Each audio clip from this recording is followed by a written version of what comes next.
ராமநாதபுரம் லோக்சபா தொகுதியில ஓபிஎஸ்க்கு எதிராக மற்றொரு ஓபிஎஸ் களமிறங்குறதுனால பரபரப்பு ஏற்பட்டு இருக்கு. ஓ பன்னீர்செல்வத்துக்கு ஏற்கனவே ஏகப்பட்ட சிக்கல்கள் இருக்கும் நிலையில இன்னொரு ஓபிஎஸ்ஆல மேலும் ஒரு சிக்கல் வந்திருக்கு அப்படின்னே சொல்லலாம். ராமநாதபுரம் லோக்சபா தொகுதியில பாஜக கூட்டணி சார்பாக சுயேட்சையாக போட்டியிட போறாரு முன்னாள் முதல்வர் ஓ பன்னீர்செல்வம். மக்களவை தேர்தலில் ராமநாதபுரம் தொகுதியில பாஜக கூட்டணி சார்பாக தனி சின்னத்துல களமிறங்கக்கூடிய முன்னாள் முதல்வர் ஓ பன்னீர்செல்வம் நேற்று தனது வேட்புமனு தாக்கல் செஞ்சாரு. ராமநாதபுரம் மாவட்ட ஆட்சியரும் மாவட்ட தேர்தல் அலுவலருமான விஷ்ணு சந்திரன் கிட்ட தன்னுடைய வேட்புமனுவை தாக்கல் பண்ணினாரு.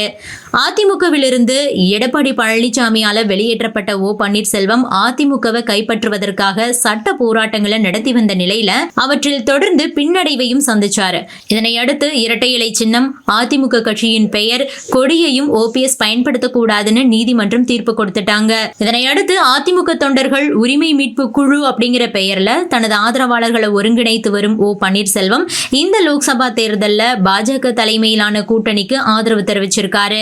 பாஜக கூட்டணி சார்பில் ராமநாதபுரம் தொகுதியில தனி சின்னத்துல போட்டியிடுறாரு ஓபிஎஸ். தங்களது பலத்தை நிரூபிக்கிறதுக்காக ஒரே ஒரு தொகுதியில போட்டியிடக்கூடிய முடிவு எடுத்திருக்காராம் ஓபிஎஸ். வேட்புமனு தாக்கலுக்கு அப்புறமா செய்தியாளர்களை சந்தித்த ஓ பன்னீர்செல்வம், சின்னங்களை காட்டிலும் வேட்பாளர்களின் கடந்த கால அரசியல் வரலாறு ரொம்பவே முக்கியம். கடந்த காலங்கள்ல எவ்வளவு மக்கள் பணிகளை பண்ணியிருக்கோம் அப்படிங்கறத பொறுத்தும் மக்கள் வாக்களிப்பார்கள் அப்படின்னு நான் நம்புறேன். ராமநாதபுரம் மக்களின் நீண்ட நாள் பிரச்சனை, கச்சத்தீவு பிரச்சனை, மீனவர்களின் துயரங்கள் ஆகியவற்றை முன்வைத்துதான் என்னுடைய பிரச்சாரம் இருக்க போகுது. அதிமுக தொடர்பாகவும் இரட்டை இலை சின்னம் தொடர்பாகவும் வழக்கு தொடுத்திருக்கிறோம். அதுல நியாயமான தீர்ப்பு கிடைக்கும்னு நான் நம்புறேன். வாளி, பலாப்பழம் மற்றும் திராட்சை பழம் ஆகிய சின்னங்கள்ல ஏதேனும் ஒன்றை ஒதுக்க வேண்டும்னு தேர்தல் ஆணையத்துல கேட்டிருக்கேன். ராமநாதபுரம் தொகுதியில எனக்கு வெற்றி வாய்ப்பு பிரகாசமா இருக்கு அப்படின்னு சொல்லியிருக்காரு.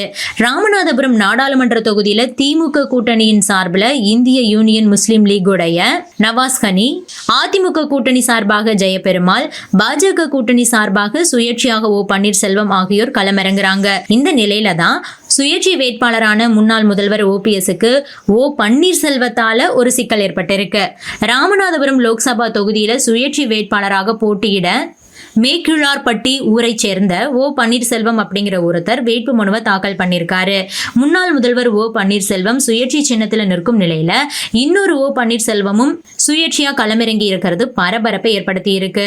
ஏனி சின்னத்துல நிற்கும் நவாஸ் கனியையும் இரட்டை இலை சின்னத்துல நிற்கும் ஜெயபெருமாளையும் தோற்கடிக்க சுயேட்சை சின்னத்துல நிற்கும் ஓபிஎஸ் தனது பெயரிலேயே மற்றொரு சுயேட்சை வேட்பாளர் வேட்பு மனு தாக்கல் செஞ்சிருக்கிறதுனால அதிர்ந்து போயிருக்காரு. ஓ பன்னீர்செல்வம் என்ற பெயர்ல 2 சுயேட்சைகள் நிற்கிறதுனால தங்களுக்கு கிடைக்கும் வாக்குகள் சிதறக்கூடும் அப்படின்னுட்டு ஓபிஎஸ் தரப்பு கவலை இருக்கு.